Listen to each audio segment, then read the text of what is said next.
Great. So we are on live streaming as well. So let's get started. Now I'll share my screen so we can get started.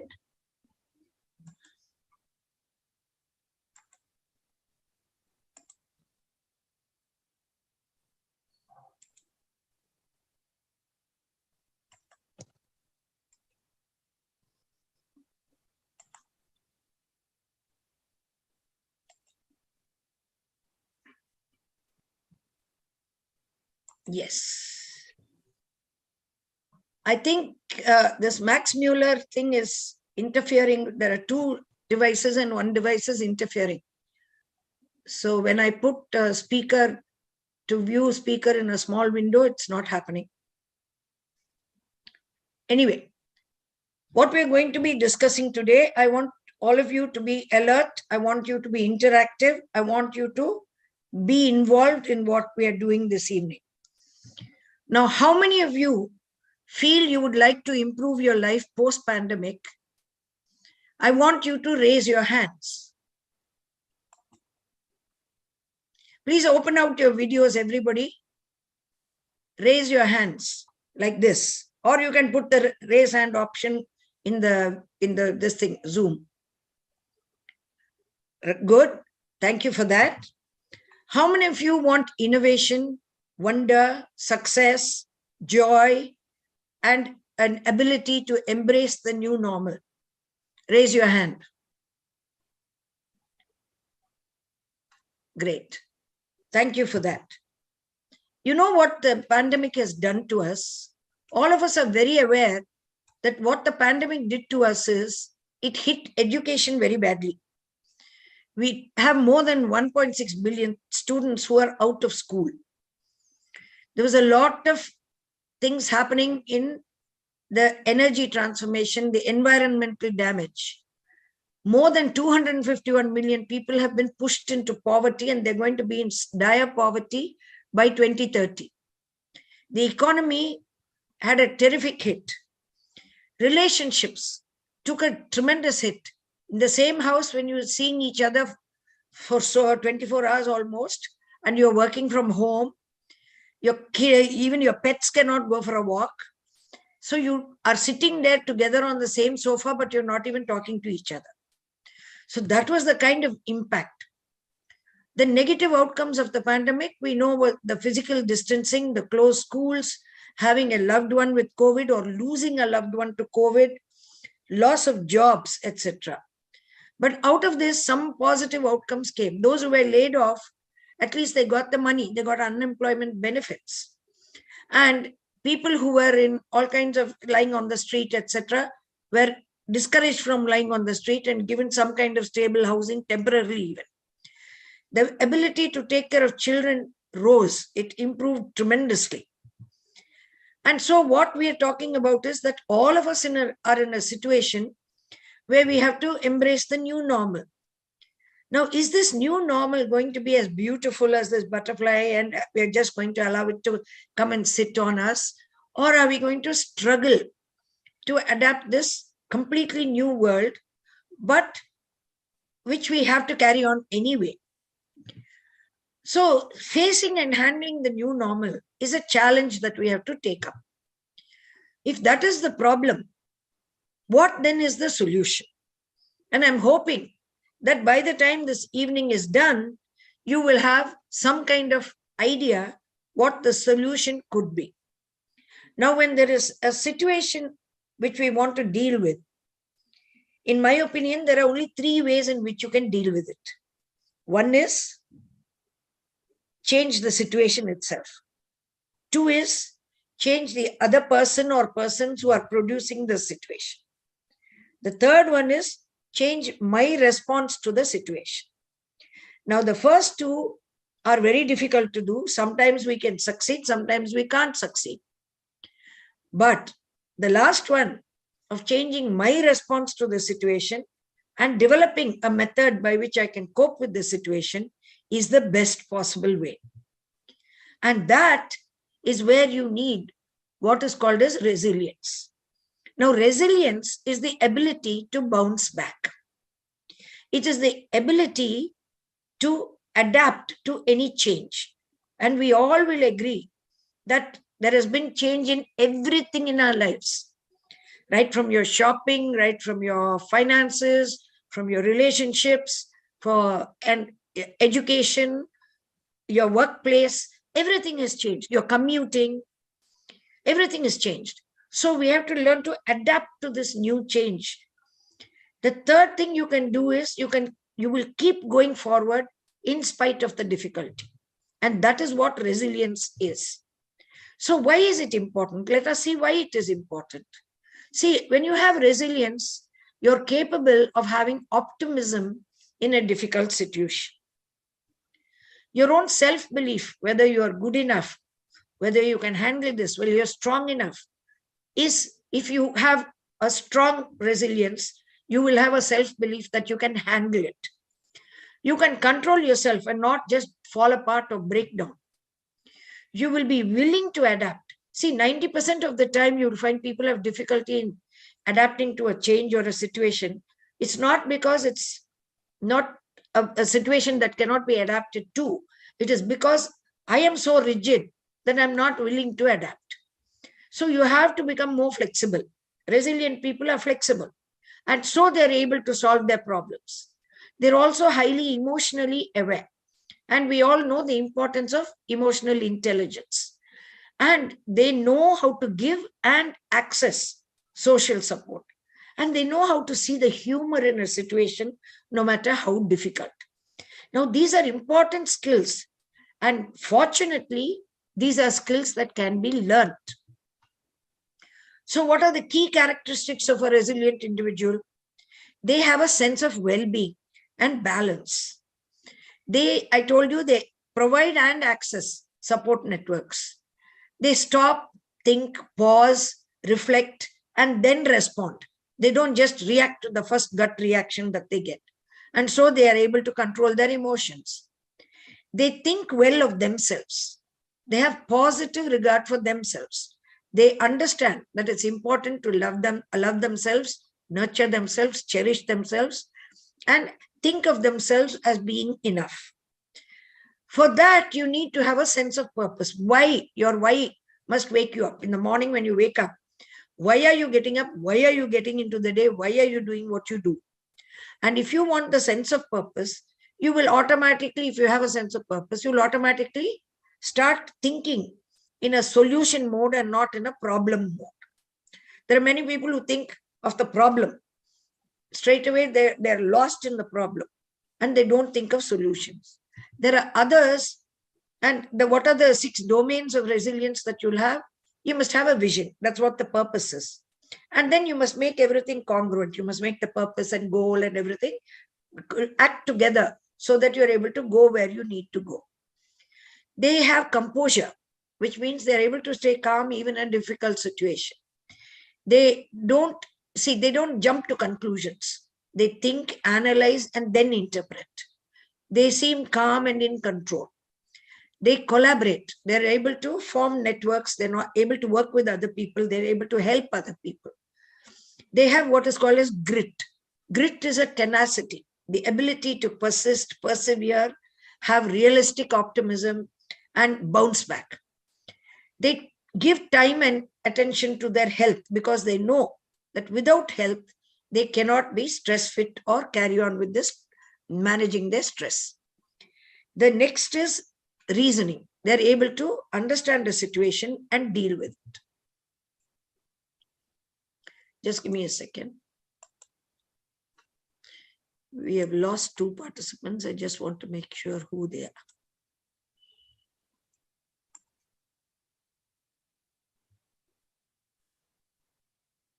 Okay, fine. But so if you want to define resilience in a modern way, it is called advancing despite adversity. You're advancing because you keep going towards your vision no matter what. You're proactive. So you don't wait for adversity to go away before you deal with the situation. And you're able to face and handle both the large and the small everyday challenges.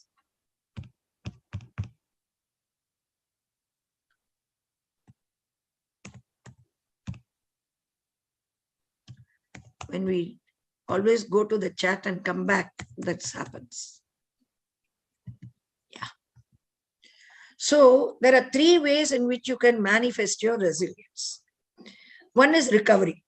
That is, you are able to completely pull yourself out of the situation. It's like this wind or a storm blowing on the tree. The tree bends, the tree is able to completely recover back to its original position. The second way is you can stand strong and resist the difficulty. Like in this, where the tree is not bending, but it is withstanding and resisting the wind. The third method is what we normally expect to do in the new normal, which is reconfiguration. So we sort of change. The tree has sort of changed its direction, it's blown its branches to one side under the onslaught of the wind. So all of these are resilient in some way or other. Even being rigid and being able to stand up to the challenge is an important way of being resilient.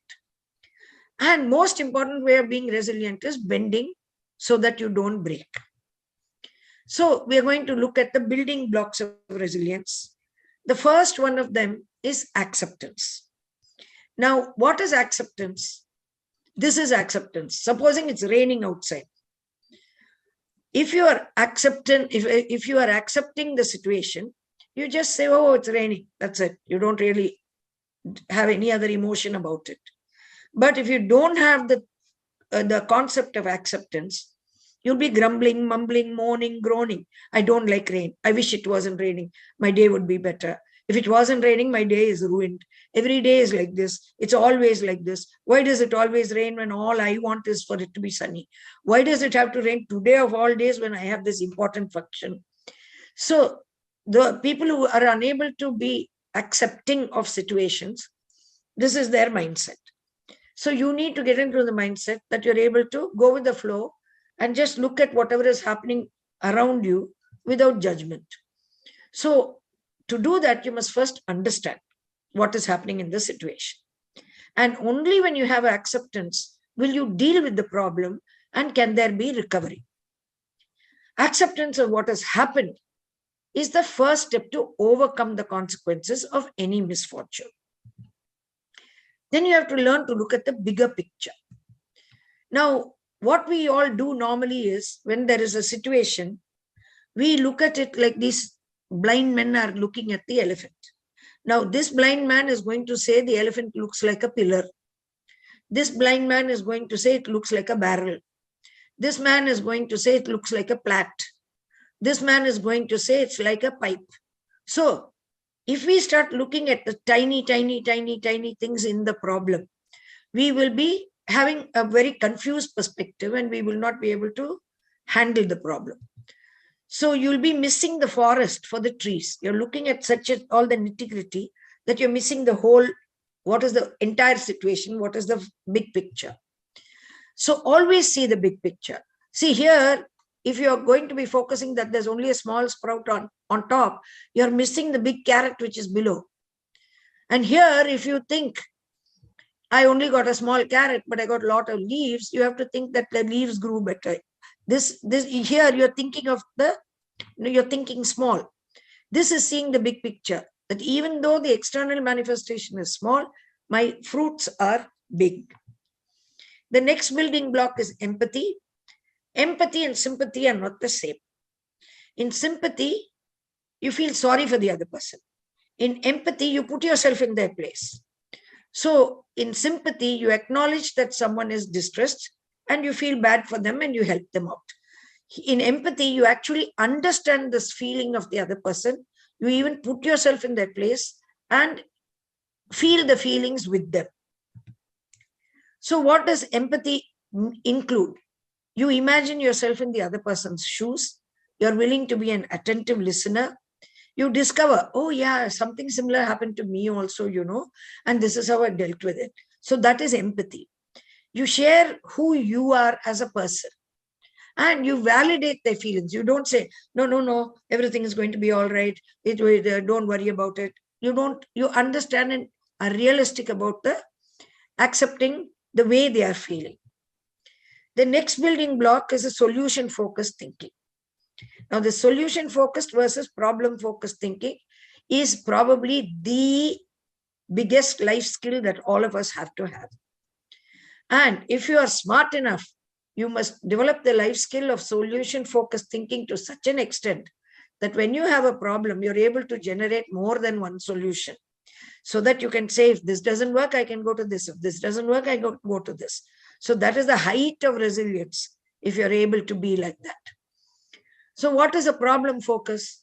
You're always looking for what is wrong instead of looking for what is working. You're always looking for what needs fixing. You're not looking at what is wanted. You're always blaming or trying to control. Here you say, okay, this is how it is. Let me take the next step. Maybe things will get better. I can at least finish part of it. So you progress. Most of problem-focused thinking, you're sitting in the past and you're looking, saying that happened. That's why this is happening to me now. Whereas in solution-focused thinking, you influence your present moment and you try to alter things. You don't say, because it didn't happen in the past, I can't handle it now. And here you think you're not good enough to handle the problem. You think you need to call in an expert or somebody. Here you learn that you can call 2-3 people who know little about the job, and you can work together and collaborate and come up with a solution. Here you're focusing on the weaknesses and the deficits. Solution focus, you're focusing on the resources and the strengths. In the problem focus, you complicate things. In the solutions focus, you simplify things. And here you're all the time giving it a definition, giving it an explanation, giving it a justification or something or other. Here you just get up and take action in order to get the solution for the problem. The next one is self-awareness. And the first step towards change is you have to be self-aware. Otherwise, you're not going to change. If you're always expecting everyone else around you to change, you're not self-aware. You have to be aware enough to understand that you need to change. Then you accept. And when you accept, you also face change better. So it is an ability to take an honest look at your own life without attachment to it. Is it right, wrong? You don't judge. You just find out, okay, now this is working, this is not working. I'm doing this right, I'm not doing that right. Maybe I should make a shift in my handling of this from here to here. So you look at it without any judgment also. So you have to have for self-awareness 4 facets. In our workshop, we'll be talking a good deal about self-awareness, giving exercises to do so that you can take it away home and you can work on improving your own self-awareness. Remember that you are a brand. Each one of us, the DNA is different. Each one of us is a brand. So you have to build the reputation of that brand. So you want people to think well of you. You want people to understand that you are strong and capable and can handle any situation. You need to understand that you have an identity which is unique and which is special, and that you appreciate it. And if you appreciate it, others will appreciate it. Last but not least is when you have all of these, you gain wisdom. And when you have wisdom, you take the right action. You do the right thing. Now, self-awareness is both internal and external. So internal is how we see our own values, thoughts, and emotions. External is how others see us. So what happens here is, what we'll be teaching you here is, we'll teach you about what is called as the imposter syndrome. Now, the imposter syndrome is sometimes our external self-awareness is very high. We are only worried about how others see us. We don't even bother to see that, I may be worthwhile. But if somebody outside is going on telling me that you're useless, you're not capable of growing, you're not capable of doing anything, I begin to believe that that is how I am. So having your internal self-awareness in place is extremely crucial. Then the building of connections. See, in this world, today's world, it's all algorithms, hashtag, followers, Instagram, something else. That's all we are living. But we have forgotten the true importance of human connection. And the pandemic actually worsened this situation because we couldn't mix with each other. We were separated from each other.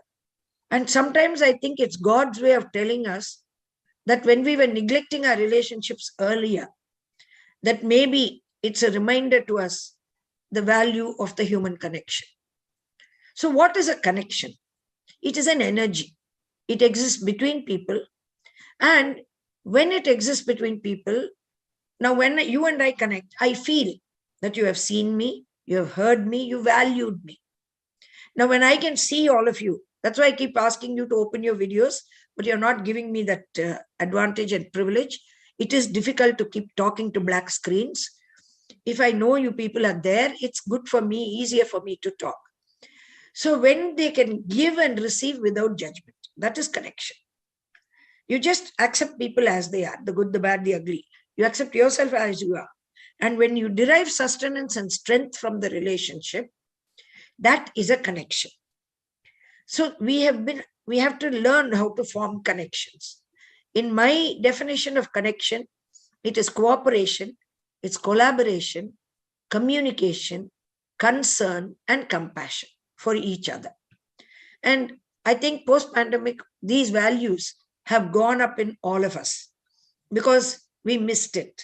Sometimes you have to take away something from a person for them to understand its value. And that's what the pandemic did. It took away all this from us. Then we learned how to cooperate at home. We learned how to collaborate in doing the housework and all the multiple jobs we were handling. We learned how to communicate better with our families. We started showing more concern and compassion, not only to our own families, but to the families of the people working for us, with us, and with each other. So in my opinion, connection is all of this. Last but not least is the very, very important component of self-care. Without you looking after yourself, you're not fit to take care of anyone else. And self-care is not being selfish. Please understand that. It is, you have to take care of your personal self-care. You have to take care of your space. You have to take care of your finances. You have to take care of your work. Under the personal, your hobbies, your knowing yourself, your personal identity, honoring yourself as your true self. All of these come under personal. Safe in the space, safety is a very important issue. A healthy living environment, having security, stability, a very organized space is very important for you to develop skills of resilience. Financial, budgeting, saving, managing your money, even enjoying has an element of resilience, because if you don't have fun with your money, it's no use having the money, because they say that when you pile up money, it is like manure. See, when you pile it up, it stinks. Manure stinks when you pile it up. When you distribute it, it makes things grow. So when you distribute your money, and not just on yourself, on other people, you'll find that you are making things grow and people grow. Then your work and your time management, working from home, the work boundaries just dissolved. People were really getting stressed out. So the pandemic has impacted mental health a lot. And that is why we all need the skills of resilience.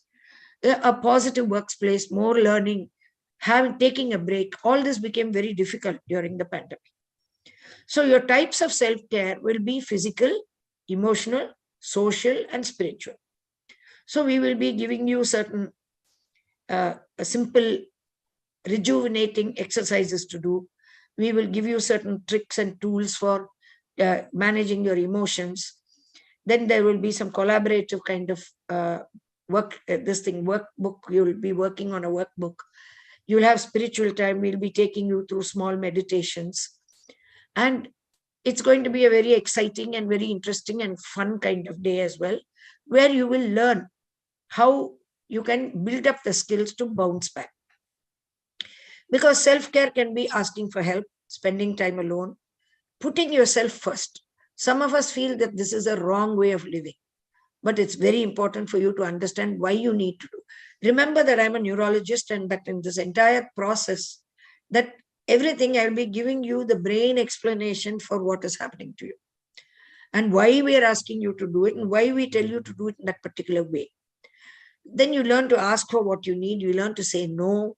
You learn to set boundaries. Very important to maintain your stress fitness. And you know when to ask for help.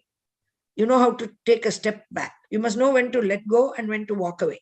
So we'll teach you all that in the workshop on self. So the workshop is a one-day live workshop.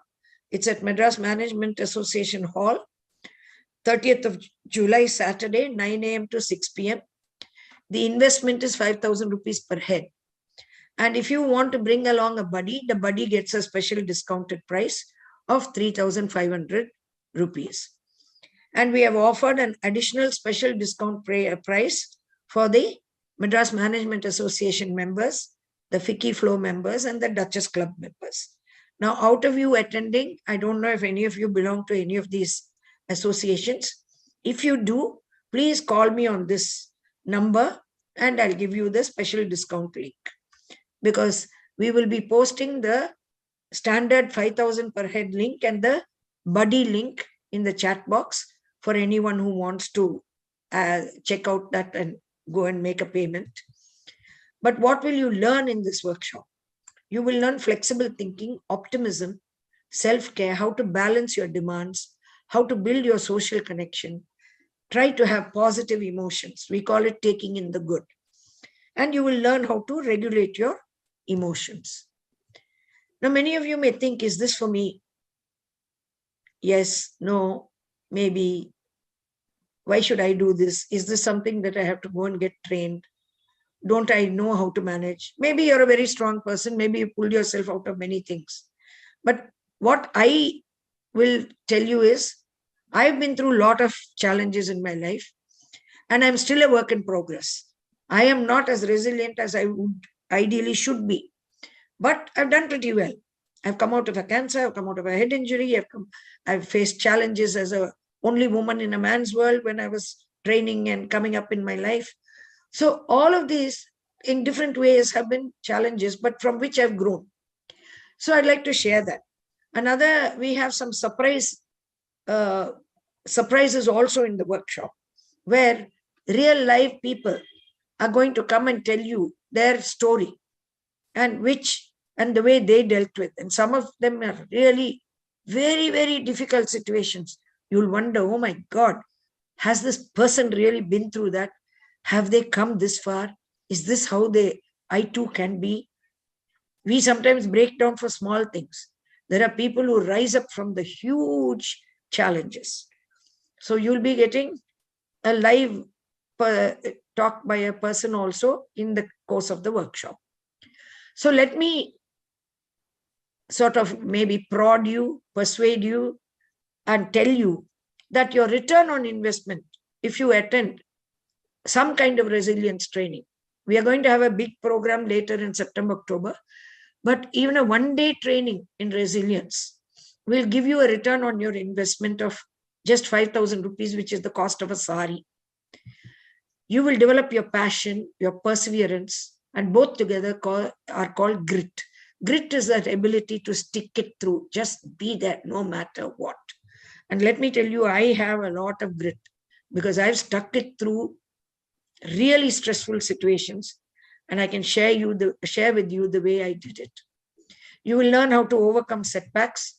You will learn how to adapt to change and use change to your advantage so that you can transform and actually become a better person, rise higher, get more things in your life than you imagined you could have. You learn the ability to keep going in spite of difficulty. And from that, you will make the comeback always greater than the setback. This is why I'm asking you to join me. I've sent out my links. That's all on the website. It's on Instagram. You can access it from various places. Gautam, can you please put the 5,000 and 3,500 link in the chat box?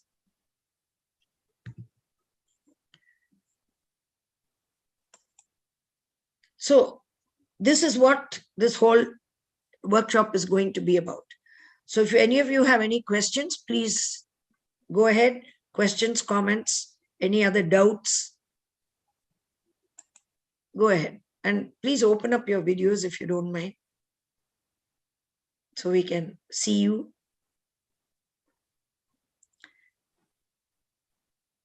Dr. Chari, that was really a nice introduction. So I'm really looking forward to Saturday. I'm eager to, like, I know intellectually I have so much to be thankful for.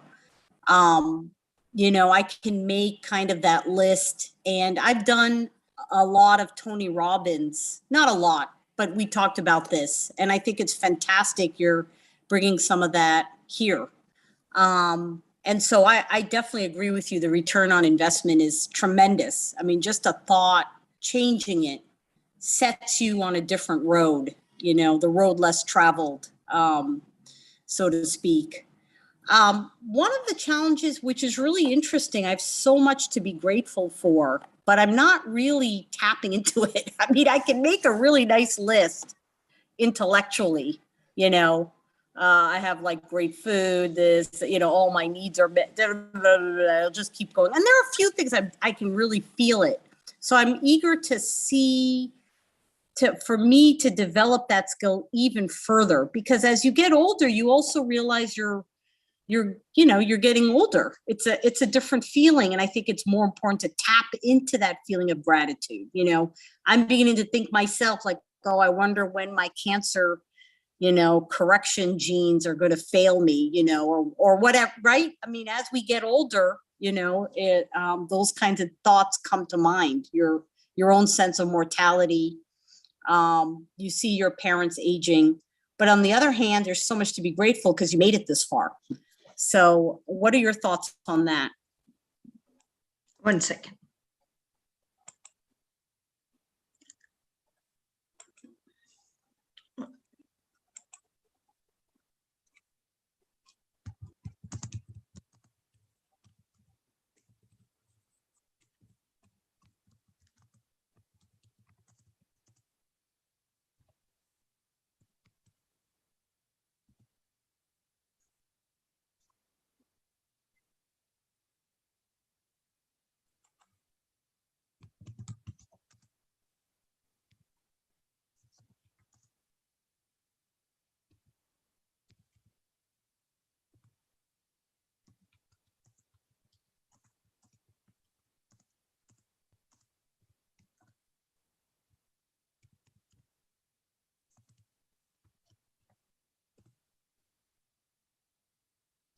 Yeah. Okay. Sorry, I had to deal with my tech guy about something. Can all of you please open your videos, because we are trying to have a discussion. I don't know why all of you are so shy about having your videos open, because it's very difficult to have a discussion like this if you're all hiding behind your screens. I don't care how you're dressed if that's bothering you.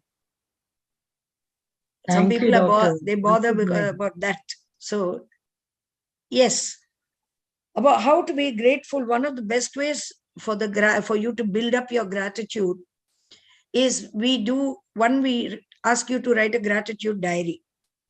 And when you're writing your gratitude diary, you also have to be more emotionally involved in the writing.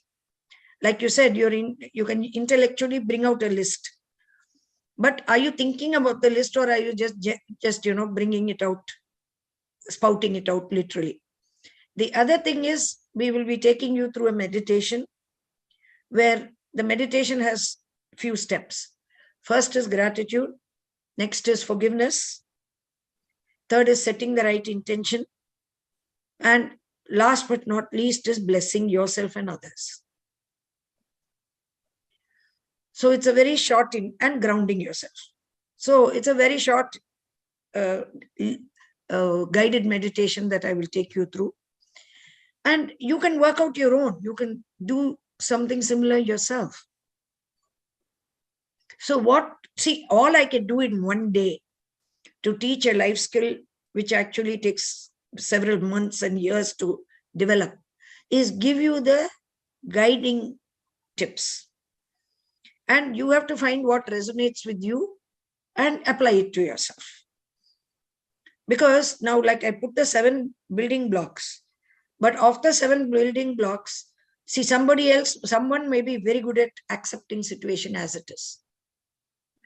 Someone else may be very good at solution-focused thinking. So we can't all be good, 100% good in all those 7 areas. But if you take care of yourself and keep tending to your physical needs, your mental needs, your emotional needs, and your spiritual needs, chances are that you will pick up quite a lot of the skills that you need. See, under the emotional wellness, we'll be giving you something called the emotional toolbox, which you don't even know that there is such a thing, that I do a full webinar on. So we can give you, and we are going to ask you to, we'll tell you about a mini vision board. So these are all the practical things you're going to be doing there. Then you will have some how to collaborate and cooperate with another person if you will work with in a group. Even if it is just one other person, it's all right. So they will tell you a problem they have and you will offer a solution to them. So these are all the practical things. So there won't be much of lecture. There will be a lot of activity. So hopefully by the end of that, you will be able to do what you need to do. So that's okay. Thanks. Bye. She has to go and look after her dad who's sick. Thank you, Malini. Who else wants to talk? Say anything, doubt, clearance. And do you want to come? Would you be interested in joining us? It's a whole day investment. Unmute yourself, Jaya. I can't hear you. You know how to unmute?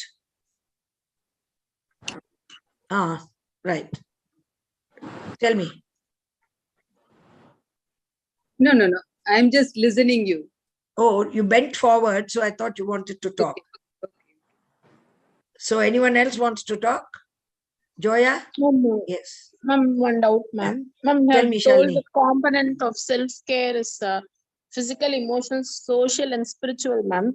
Physical, No, I can said understand. physical, emotional, mental, and spiritual. Oh, mental. Okay, I'm sorry. Ma'am, what's the meaning of emotional self-care? Means? Emotional self-care is you have to manage. See, when I get angry, certain things happen in my brain, in my body, and all that, they affect me. So I must learn how to manage the emotion of anger. Okay? If I want to be okay. If I want to be able to handle a situation which is affecting me badly. Now let us take a husband and wife relationship. If both of you are shouting at each other all the time, what kind of a marriage is that? And sometimes you do it because you don't realize that your emotions are going across in a negative way. So you have to understand that all emotions which are felt in the brain are represented in the body. Heat maps have shown that.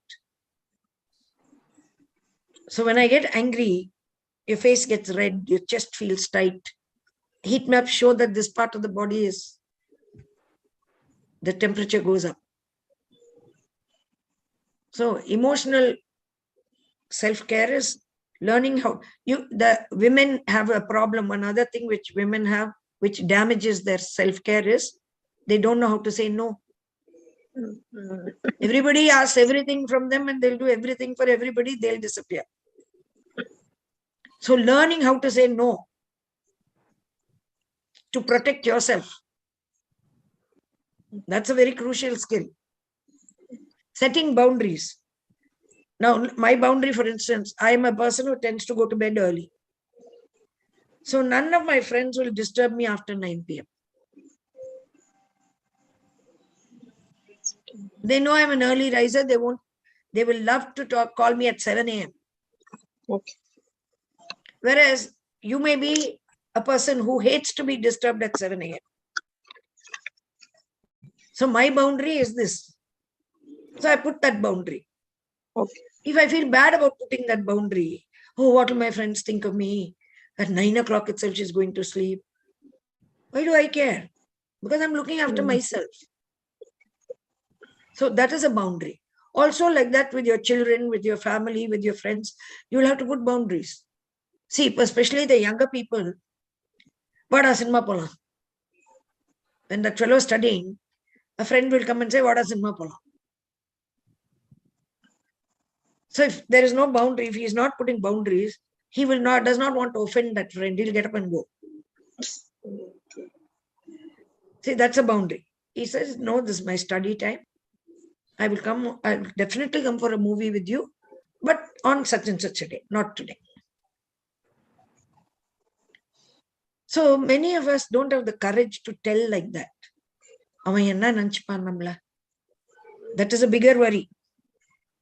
In the process, you're hurting yourself. Because you're damaging some activity of yours. So setting boundaries is emotional management. Saying no is emotional management. Thinking well of yourself, your self-esteem, self-confidence is emotional management. Accepting other people as they are. See, I used to be quite a little bit, I was not very good at managing with other people sometimes. So I used to say, if I had done that, I would have done it like this. Then one of my friends who came in my life later, he told me, you are not them. They will do it their way, not your way. So correct, no? But I used to work myself up because I was suffering from perfectionism. So you have to accept that they will do it their way only. Maybe you can change it to make it so it is not your way or my way. It is, let us do it the right way. And that is very important, especially in husband, wife, mother, parent, child relationships. Otherwise, it's my will against your will. And you're pulling with each other. I want to go on holiday. I don't want to go on holiday. Let us take simple discussion like that. Then you can make a list, pros and cons, going versus not going. Maybe an objection.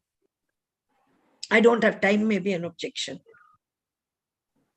So what you can do? You can go to a nearby place for one day for your break. You don't have to take an international holiday for 1 week or 10 days or whatever. So that is if you're a resilient person, this is how you will think rather than that. The mudiyade will go away from your life. The shoulds, musts, they should go. See, I have recently undergone further training with Tony Robbins, with Blair Singer. These are all top international. I've been investing a lot in my coaching so that what I give to you can be given better, in a better way, and in a more effective way and high value. So this workshop we are doing after 6 years, because I had a cancer that took away 2-3 years of my life. Then the COVID came, that took away another 2 years. Then bouncing back took away another 1.5 years, where we had to get back to work. I'm a doctor, no? So we had to get back to work, all that. Stabilize what we are going to do, what we're not going to do, prioritize. So there was a demand. A lot of people were asking, because people have attended my I've been from 1994, I'm doing. But now I will be doing it in a completely more trainer taught way, more internet coaching way. Coaching is different from counseling. Coaching is different from therapy. In coaching, we make you recognize what you need and try to make you do it.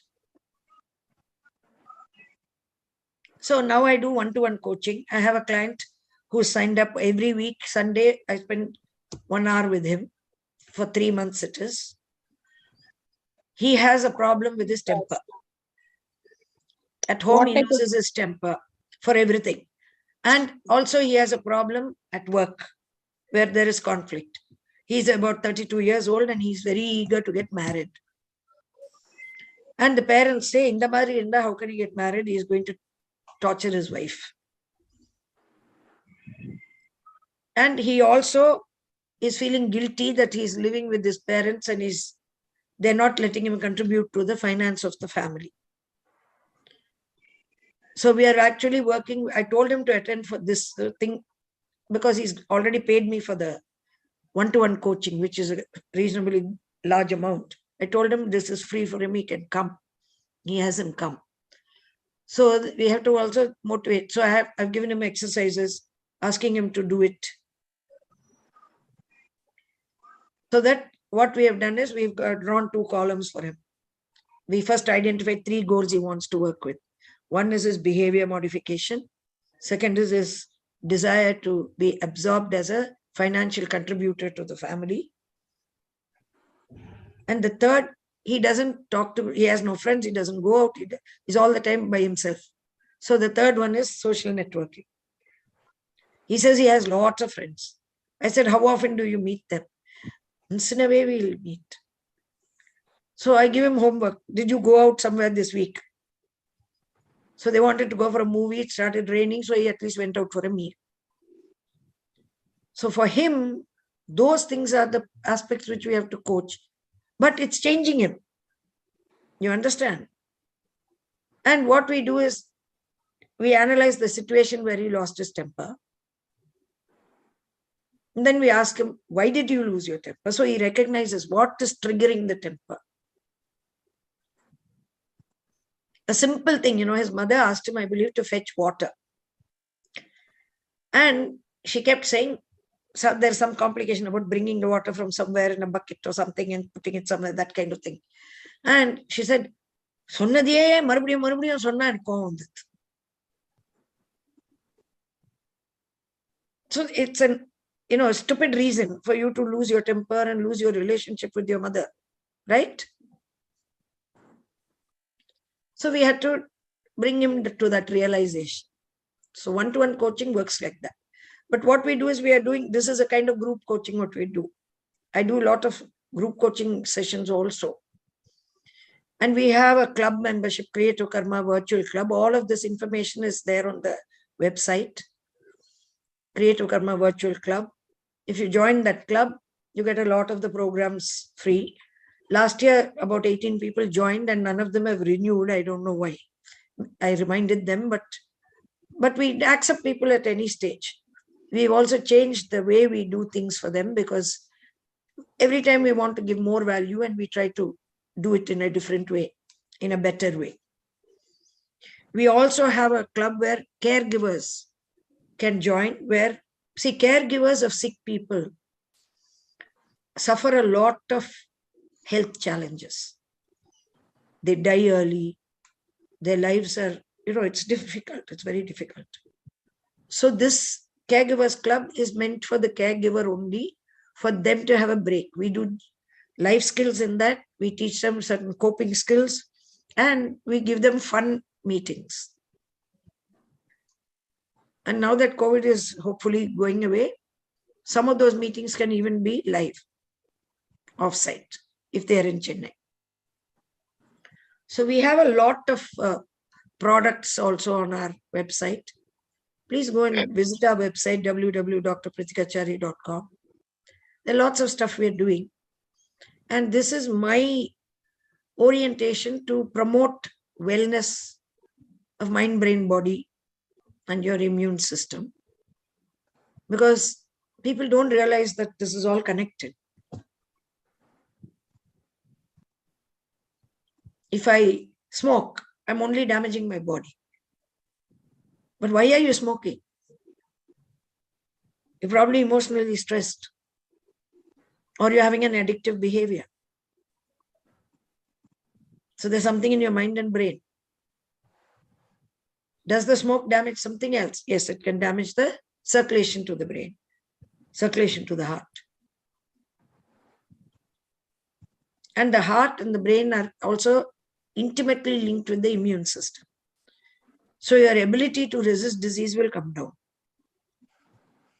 So resilience is actually stress fitness. Please understand that. See, when I'm physically fit, if I fall sick, I'm likely to come out of the hospital much faster and better than somebody who is not physically fit. So why were 60 plus dying in COVID? Because they're frail. They're not strong enough. Their bodies are not strong enough to face an illness. Of course, youngsters also died, but many young people survived and came out. Age became a risk factor for dying of COVID. So if you build your stress fitness over the years, especially the 25 to 45-year-olds, they need it very much. Because your lives have completely been thrown out of gear by the pandemic. It's been turned upside down. And many, many people are struggling. They really don't know what to do, how to do it. And for that, the first step is self-care. So those are the skills that we will be teaching in the workshop. So you can keep following me on Instagram, Facebook, see my website. We do Insta Lives where you choose a lot of topics related to this. Like and we'll also give you concepts on how the brain works. So we've done topics like how to improve your efficiency of the brain, the growing brain, the child's brain, the adolescent brain, the learning brain, how the brain learns, the loving brain. When you fall in love, that's a nice one. It's there on my website. You can buy it for $6.99. I did it on Valentine's Day. It tells you what all happens in your brain when you fall in love, with social bonding, attachment, heartbreak. So that's a nice one. It's a enjoyable one. Then what are the gender differences in the brain? Why do men and women behave differently? How can men and women use those differences to complement each other instead of, pulling apart? Because you may have a skill, I have a skill, we have to put it together. Women are always bad drivers. Very commonly men say that. Women they don't have a head for mathematics. Women can't find their way. They can't do map reading. They cannot navigate and find directions sense. That's because their brains are better at verbal skills. They can talk. And now in connection with that, I'm doing practical neurology for the non-neurologist because I'm doing that also. We are hoping to start our batch 3 this Sunday. Dr. Selvakumar has been in the batch 2. So this is to teach non-neurology physicians how to make diagnosis quickly in their clinic because neurology is a bit tough subject. And it's not really taught very well in the undergraduate, postgraduate courses. So, no, because Bhagyam is a doctor too. She sent a message saying, thank you for practical neurology. So that's how I remembered about that. So I'm doing all this because I have been blessed with the ability to talk. I've been blessed with the intelligence. I've been blessed with the wisdom of age. I've been blessed with the knowledge of the brain, which I can share. And so I'm doing this. Why do I do this? You may wonder, why do I do this? Because sometimes it's really stressful for me to do this. But like a recent trainer in my international training said, once you've decided to be a leader, you relinquish the right to quit. You don't quit. Whether you're sick, not sick, ill, tired, not tired, you do the job. You get. And that's what I'm doing. And I'm continuously upskilling myself so I can give higher and higher value. So let me promise you the Joyas and the Selva Kumars, and some of them have attended many of my sessions in the past. So why don't you say if you get value or not? And what kind of value do you get? So let's hear you, Selva Kumar. Yes, ma'am. It was again, that's what I'm also learning a lot of things from you. Because I thought the Saturday, if you can conduct the next session on Sunday, it will be better for the working employees as well.